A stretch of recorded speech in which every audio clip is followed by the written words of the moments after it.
Well, we can say that Sony has a good B-roll, they do good at B-roll. That's what I need to learn. I need to learn to do some B-roll. All right, obviously this video is about the PlayStation 5 Pro.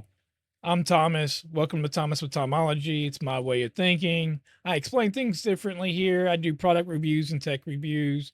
I do tech talk. So we're going to talk about the PS5 Pro.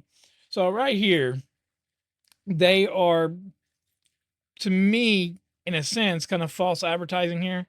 So 60 frames to 120 frames. Features only available on select PS5 games. Well, we already have that right now. So Call of Duty, Fortnite, a lot of my online games, I get 124K right now. So now the new processor and the new video card, now it might enhance it some. That's no different than going from like a 3060 to a 3070, because that's what's fixing to happen. The equivalent graphics card in here for the regular PS5 is equivalent to the 6700 by AMD, and this one here is going to be equivalent to the 6800, which I'll get into that in just a minute. Because right now it is a huge talk with this PlayStation and the price that it come out. And that's what we're going to discuss in this video. That's what I'm going to go through. I'm going to finish their B-roll right here, and we're going to get to it. And then I'm going to get to building a couple of PCs that will blow this PlayStation out of the water. And again, you have upgrade availability besides just a hard drive. So let's finish this B-roll.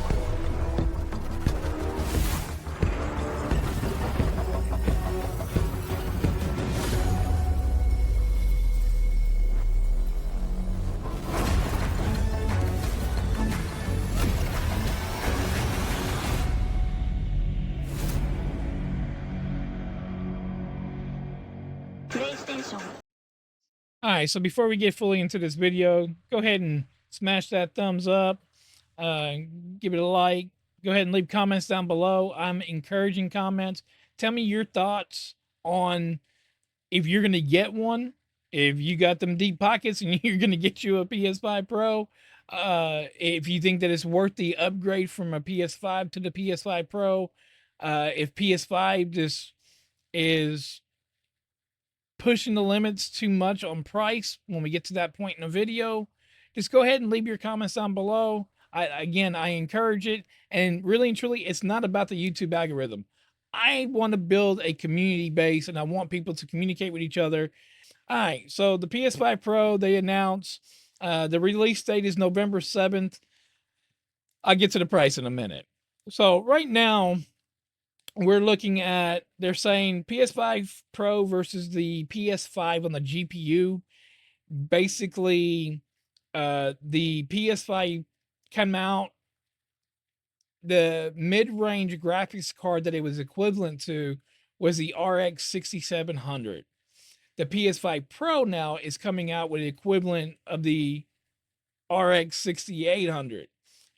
I would think that since we're already, 4 years or so past that time frame of when that card come out, that we'd be already in the they should at least did the 7800 or 7700.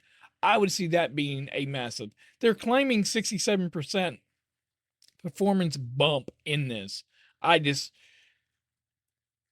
From the 67 to the 6800, and I'm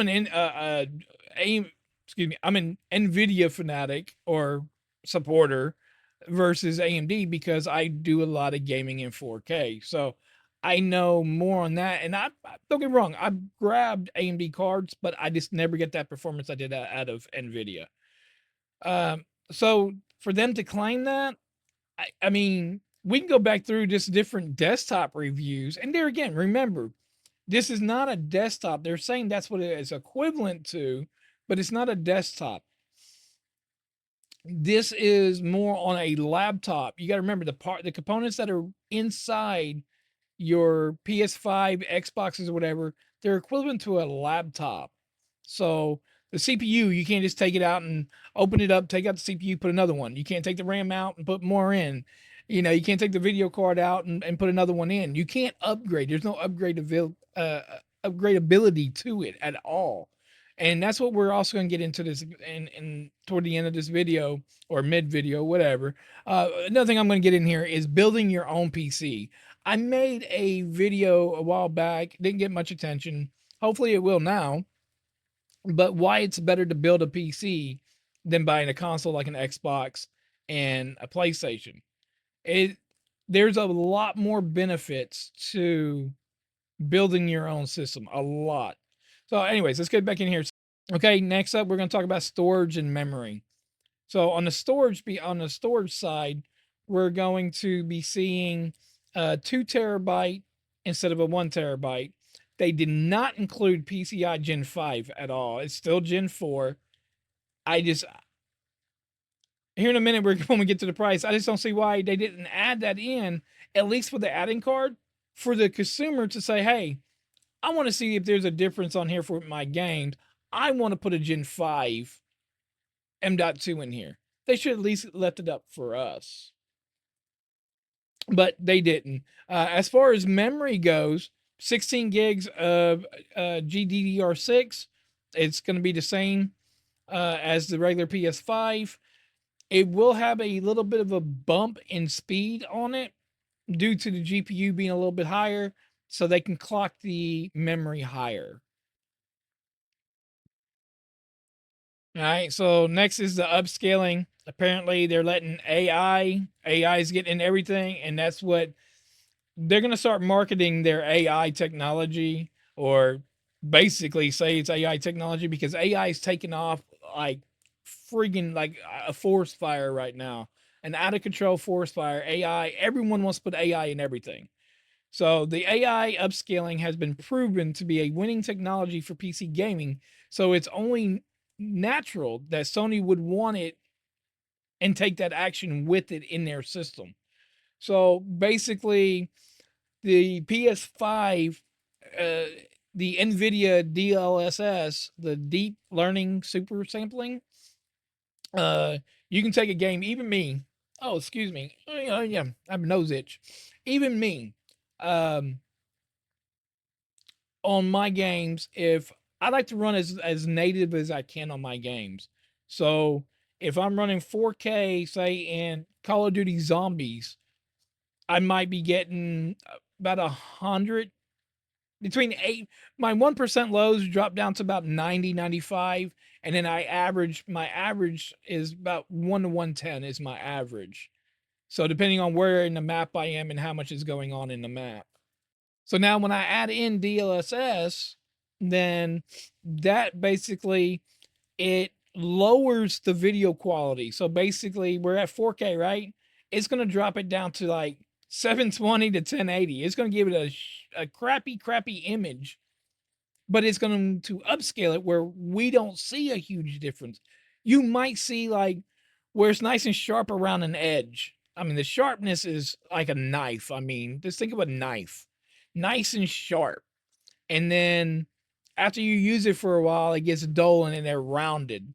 So that's basically raw versus DLSS or AMD fidelity, things like that on there. So apparently they have improved AI based upscaling. Man, doesn't this dude right here look like a Gar from Wayne's World? I mean, look at this, a side by side comparison right here. This dude looks like Gar from Wayne's World right here. I think it's funny. I'm sorry, I don't mean to make fun of nobody. I'm not here to make fun of nobody. I really think that he looks like Garf. But all right, all right. So now we're going to talk about the PS5 Pro versus the PS5. The CPU. Apparently, Mark did not um, talk about it at all. So, I mean, it's only close to assume that it's going to be the same 8-core Zen 2 processor. Not that that is a bad processor. I just me personally, I know Intel on the desktop side has had some problems lately on their, you know, 13th and 14th gen. I just wish they would kind of go Intel a little bit on one of these consoles and see. I mean, I imagine they do all their tests, but nothing wrong with the processor. I think that here in a minute with the price, a processor uplift would have been nice. A 10 core in there, or even an 8 core and go up on it would have been nice. But nope, they didn't do that. All right, so now on how much of the upgrade is there on the PS5? They're talking, a lot of people are talking about that it's going to be a significant upgrade. Me personally, with what I know about computers and building computers and doing computers, pairing them, I don't think there's going to be that big of an upgrade. They might have their upscaling a little bit better, but that's all that I'm going to see is their upscaling. The GPU just going from a 6700 equivalent to a 6800 equivalent isn't that big. Maybe a 20%.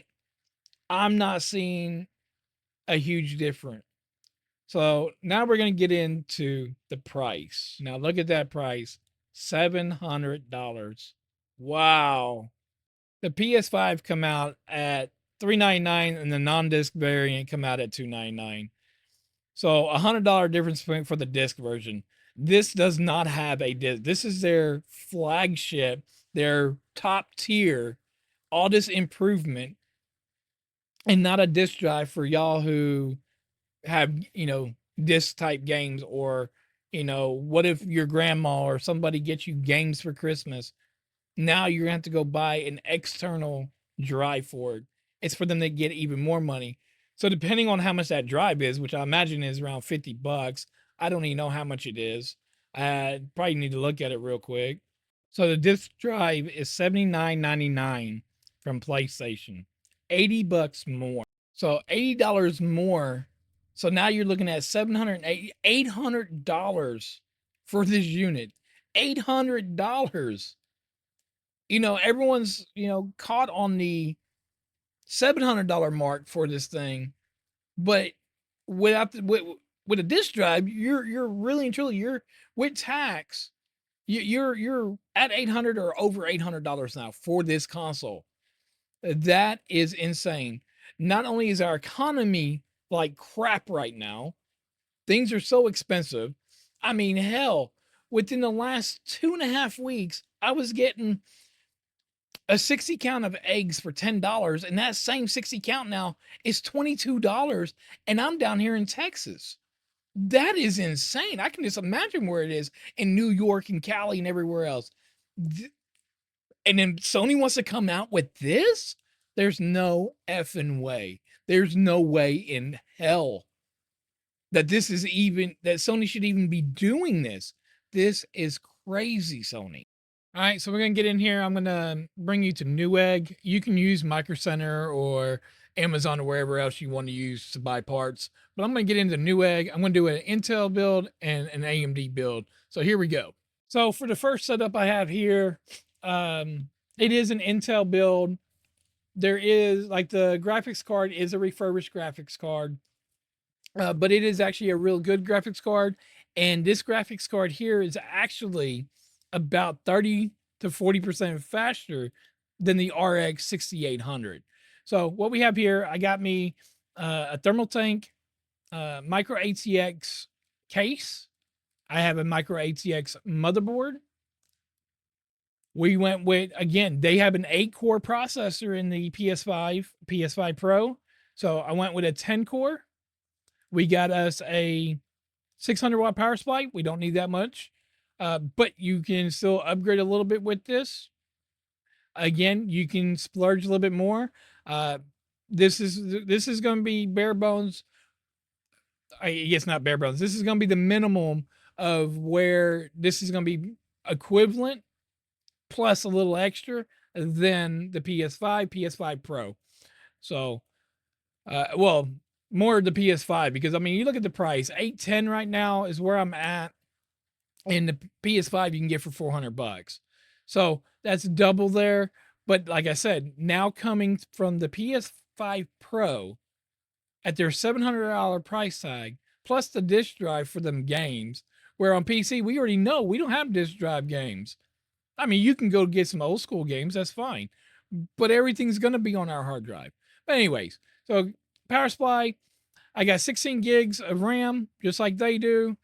DDR4 has went down dramatically. And then I got a 2 terabyte hard drive. 2 terabyte, just like the PS5 Pro's coming out. 2 terabyte. So $810. Here's your perfect setup right here. This is all Intel. Okay, so I got Intel motherboard, Intel processor. This is the Intel and Nvidia side. All right, so here we go. Now this is the AMD, which is going to be pretty much equivalent to the PS5, but it's actually going to put the PS5 Pro to shame, 100%. So again, I'm keeping the same case. Got me an ASRock motherboard here.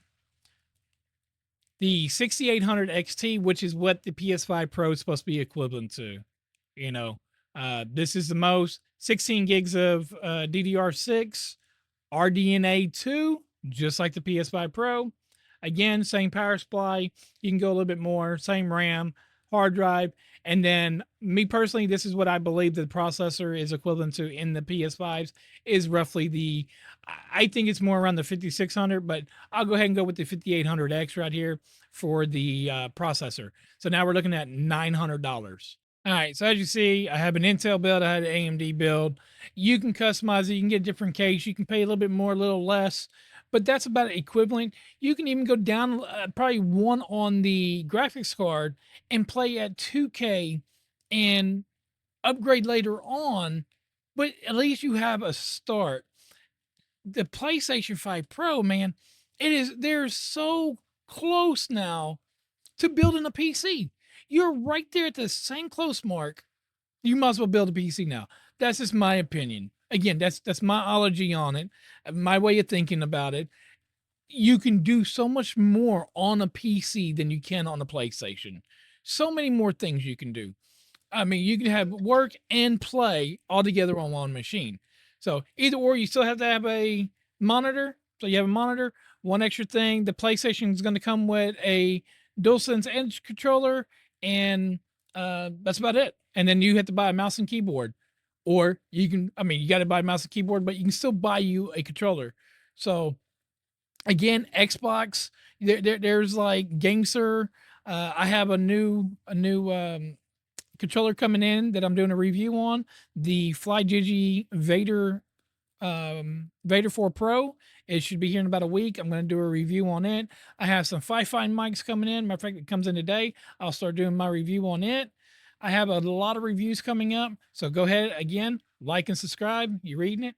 Let me see. Where's it at? Right here? But no, go ahead, like and subscribe. Man, PlayStation, you're full of crap right now. There's this building a computer is a lot funner. It's a lot more what's the word? More fulfilling to build a computer, to learn the computer for your parts. So it's not that scary. It's not that hard. I've had so many people that switch from console over to PC. But anyways, I'm Thomas the Tomology. I'll catch y'all in the next one.